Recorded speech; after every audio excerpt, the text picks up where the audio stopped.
prophet is not allowed to intervene in the message of Allah subhanahu wa ta'ala. SubhanAllah. Look at the perfection of a religion where a human being cannot give his 2 cents worth of opinions in the divine prescription of God. Whereas you read other scriptures, you'll find people like Paul and other great personalities in other religions are giving their 2 cents worth of opinions, which has led to all kinds of misunderstandings and destruction in the societies today. So the Quran remains a perfect book, even noted by Orientalists. It is a book where no one has meddled with it in terms of its just sheer quality of reading it. Forget about its history, that if I read it right now, it will make my skin to shudder because it's so pristine and beautiful. Now, bottom line though, brothers and sisters, bottom line, at the end of the day, our obligation is to look at role models, as I mentioned yesterday. Role models are extremely essential because at the end of the day, the translation of philosophies can only happen when it's acted out.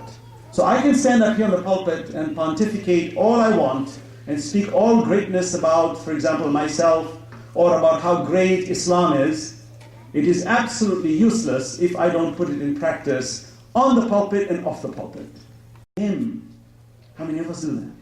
How many of us pray to Allah in sujood and say, oh Allah, make me follow the path of Yusuf, where he's reached high status. His father is bowing to him, his brothers are bowing to him.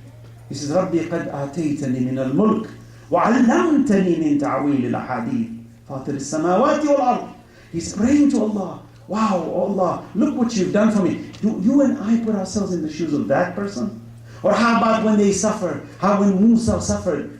When Musa a.s. had to run away from Fir'aun. And how when Allah sends him back to Fir'aun. And how he suffers with his people of Bani Israel after freeing them. Do you and I put ourselves with them?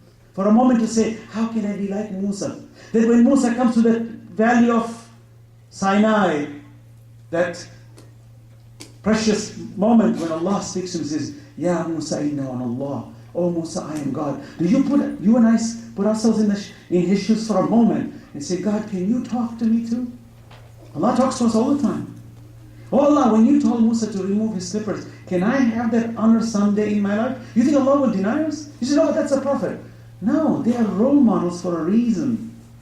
That when we look at ourselves and say, how do I raise my children? You look at Khadija, the way she raised her children, her daughter that is. Her other 2 sons passed away, Qasim and Abdullah. You find Fatima al-Zahra raising her 2 sons, Hassan and Hussein, and Zainab alayhi salam and Kulthum, the way they were raised. You might say, but those are exemplary models. Well, if they were not exemplary, what's the use of a model? How many of our children enter the house and say Assalamu alaikum to their parents? Look at Imam Hassan. إِنِّي أَشَمُّ عِنْدَكِ رَائِحَةً طَيِّبَةً كَأَنَّهَا رَائِحَةُ جَدِّي رَسُولِ اللَّهِ. I smell the fragrance of my father, my grandfather.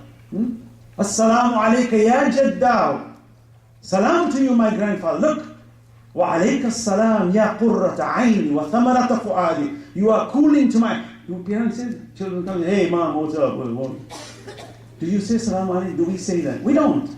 We've not been trained because the system doesn't train us. Do we come and hug our children? Believe me, those children's sons I have seen who are very depressed in life are looking at their parents and their neighbors as role models who are going to ultimately connect to the ultimate role model, which is then going to take them towards Allah. We think prophets are extremely essential, and they are. But if you and I do not reflect them, then we have hidden the prophet.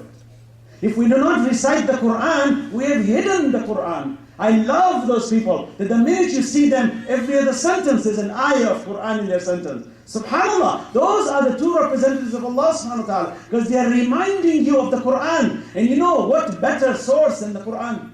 I have a Sayyid right now who's in DC. He says, I am in DC reciting, but I'm only reciting Quran. He says, others are lecturing. I said, well, you have the best job. He says, I do. Because I don't utter a word of my own. I'm safe.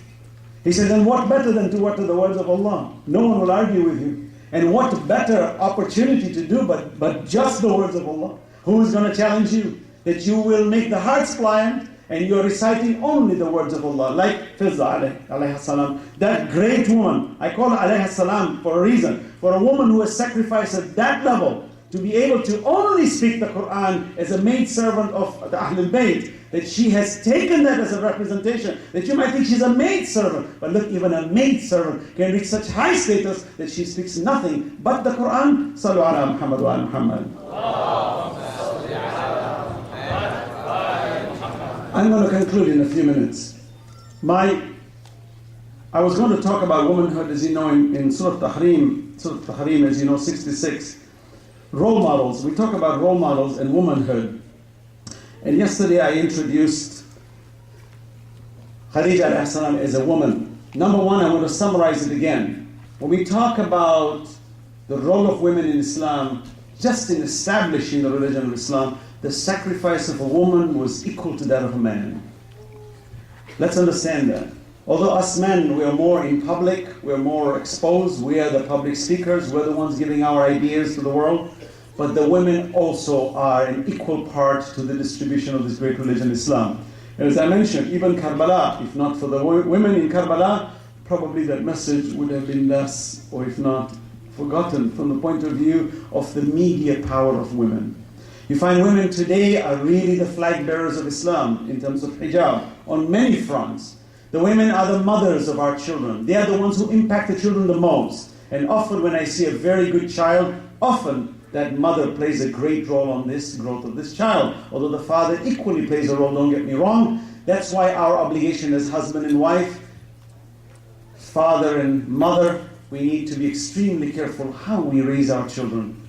So I say as role models, first level of role models are our parents. When I see a child behaving a certain way, I know the parents are like that. Many times I've seen children misbehave, and I see their character is very, very rough. You see the father or the mother, you'll see the character. There it is, it's staring at you. This child is a reflection of the parents. That's the first layer of role model. Now if that is tainted, there is nothing that can go further. Trust me. Unless this child can circumvent their parents, which is very, very difficult to do. In all my years of dealing with kids, one rule of thumb I have, and I follow it because of experience. I was convinced at the time that I would take youth and change them, and under all circumstances, impact them in a way that would make them leaders tomorrow. This was a grandiose thought that I had. I still do, but I've realized the arduous task that's ahead of us. The interesting thing is, as much as you take a child and you impact them and affect them as best as you can, ultimately the parents win. If the parents want to put their force on the child has to succumb to the methods of the parents. Parents usually have veto power. And that's a great power to have, but sadly, if that power is in the wrong direction, the child is gone.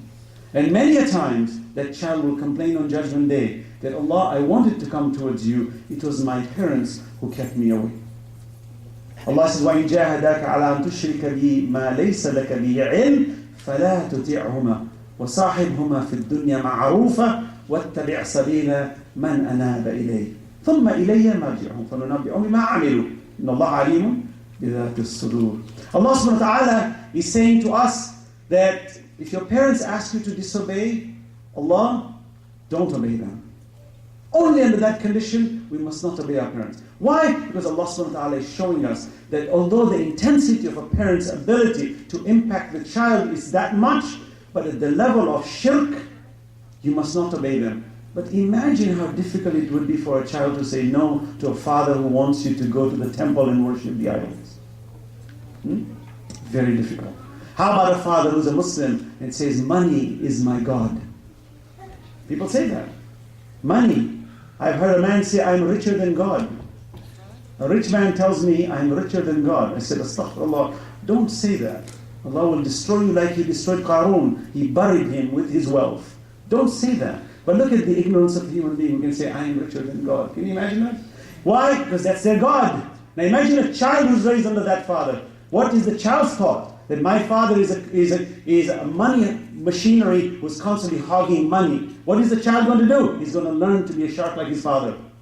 And hence we have this perpetual problem in society where you cannot trust anybody in the community, and people have this facade of Mr. Nice looking religious person, but in the back they have daggers ready to rob you. What a hell we create on this earth. But if we submit the way Allah subhanahu wa ta'ala intends us to be, through the role models of reflection in the Quran, believe me, we will change. Let me conclude here. Allah subhanahu wa ta'ala says that about the prophets, Asa Rabbuhu in tallakakunna, as you know, some of the wives misbehaved. Final point, they misbehaved. And what did Allah do? Look at the principles of the Quran. I love this principle. It doesn't matter who you are. You could be the wife of the Prophet. You misbehave in the spirit of Allah. Look at how Allah's system works. He says, maybe his Lord, Asa Rabbuhu in tallakakunna an yubdilahu azwajan khayran min kun.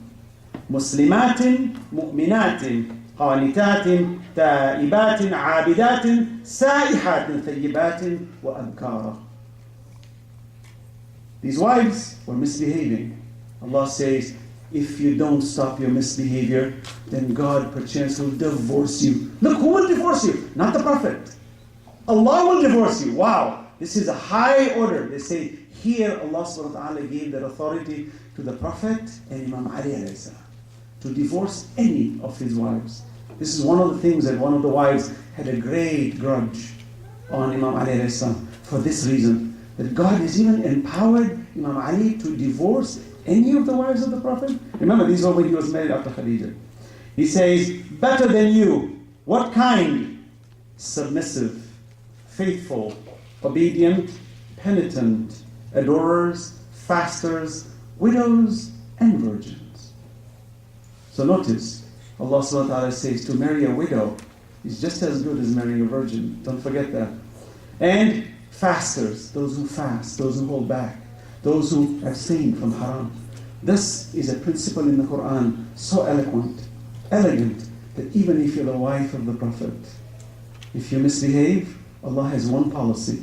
He disconnects from you. Even when Nuh's son was drowning, Allah says, he's not from you. Leave him. My son, I'm a prophet. Allah says, leave him, not from you. That's the beauty of Islam. Religion of principles, no favoritisms.